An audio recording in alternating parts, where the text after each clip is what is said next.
وعلیکم السلام ورحمۃ اللہ۔ مدثر آپ کے لیے پہلا سوال، سوال نمبر 4، حضرت محمد صلی اللہ علیہ وسلم کے والد کا نام کیا ہے؟ حضرت محمد صلی اللہ علیہ وسلم کے والد کا نام کیا ہے؟ حضرت عبداللہ۔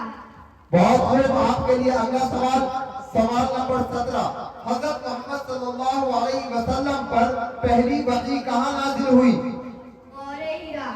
بہت عمدہ، آپ کے لیے اگلا سوال، سوال نمبر 13، حضرت محمد صلی اللہ علیہ وسلم کی والدہ نے وفات پائی تو آپ کی عمر کیا تھی؟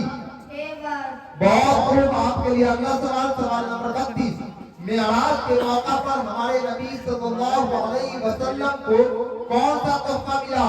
نماز۔ بہت عمدہ، آپ کے لیے آخری سوال، سوال نمبر 11، حضرت محمد صلی اللہ علیہ وسلم کا نام احمد کس نے رکھا؟ سوال نمبر 11، حضرت محمد صلی اللہ علیہ وسلم کا نام احمد کس نے رکھا؟ اب آپ جائیں، محمد